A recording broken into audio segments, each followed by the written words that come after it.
Tardelli, eu preciso voltar ao assunto da pedofilia, porque é o seguinte, essas coisas têm consequências. Quando um presidente da República fala alguma coisa, essa coisa ecoa e a cabeça de alguns eleitores, de muitos eleitores, acaba reagindo de maneira proativa com o que diz lá o presidente da República, o que é sempre um perigo no caso de um degenerado como é o Bolsonaro. Então, eu pergunto para você o seguinte, qual é a interferência que uma declaração como essa, alguém que diz que vai a um prostíbulo feminino, que é prostíbulo feminino, um prostíbulo de adolescentes, né? E acha isso normal. Porque, tudo bem, vamos pegar aqui a cabeça média do eleitor bolsonarista, o sujeito não se interessa por aprofundar na checagem, não está interessado na informação, mas ele capta a mensagem de que o presidente esteve num prostíbulo feminino de garotas e não fez nada. Isso passa para mim um aspecto de um sentido de tolerância que é absolutamente deletério. Queria saber, na sua opinião, você que cuidou tanto tempo de infância e juventude, como é que isso ecoa na cabeça das pessoas médias no Brasil? Eu presidi uma ONG em que nós cuidávamos de crianças e adolescentes vítimas de abuso sexual e maus tratos e atendemos milhares de crianças. A fala do presidente, ela é em tudo panoso. Extremamente grave, porque ela encoraja que outros o façam.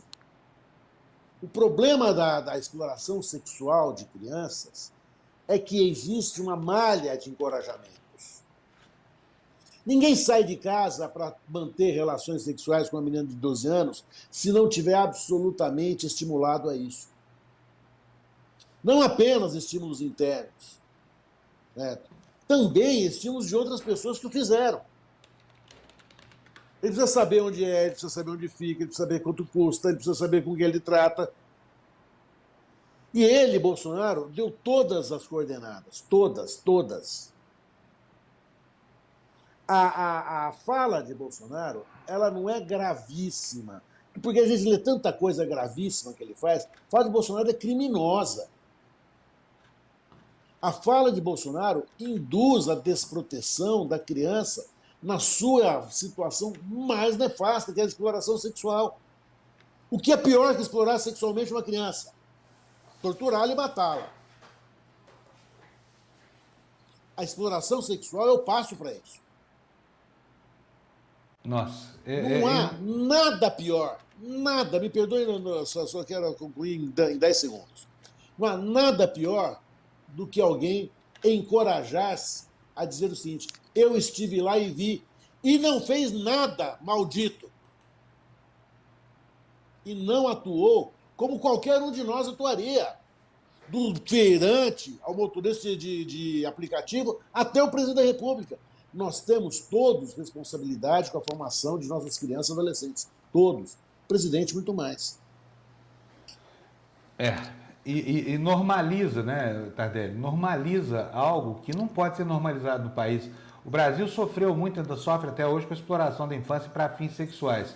Ontem mesmo, no Twitter, tinha vídeos horrorosos lá de adultos beijando crianças, um negócio repugnante. Sabe assim, toda vez que eu vejo uma imagem dessa, eu penso na integridade de pessoas como a minha neta, por exemplo, né? Uma menina de 10 anos, que está crescendo num país onde o presidente fala naturalmente sobre um ato de pedofilia, que eu não sei se é verdade ou não. Eu espero sinceramente que seja só uma mentira do Bolsonaro, sabe? Porque...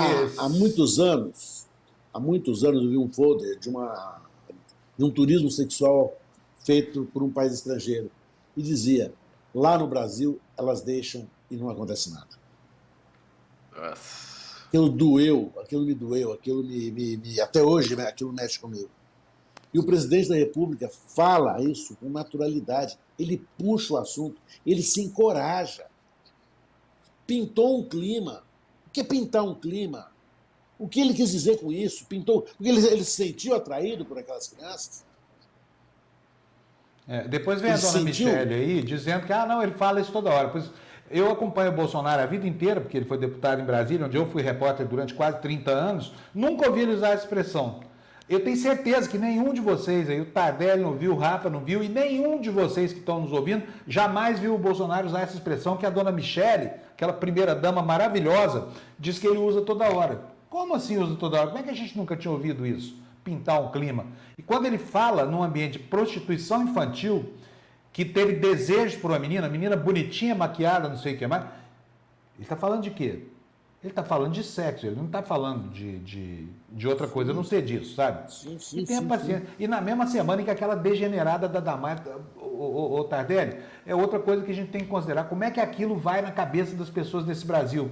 Aquela história de fezes pastosas e dentes arrancados, o que é isso? E comete uma atrocidade geográfica. Né? Ela diz o seguinte, ela diz que a Ilha do Marajó faz fronteira com Suriname. É. Né? Não faz nada. Ela não conhece nem o mapa do norte do Nem o Brasil. mapa. Se ela soubesse, se ela olhasse o mapa, ela veria que a Ilha do Marajó está a 1.000 quilômetros do Suriname. Né? É. Ela é a versão feminina do Bolsonaro. Ela é a versão feminina dele. Por isso que eles se dão tão bem. Por isso que eles se complementam tanto. Ela não disputa nada com ele, ela não tromba à frente dele, ela estimula e ela potencializa todos os defeitos dele. Para o Bolsonaro, a Damares é a pessoa que ele pediu ao demônio, porque não se pede a Deus uma pessoa como essa. Né? E o demônio mandou. O demônio E o demônio atendeu mandou. rapidinho.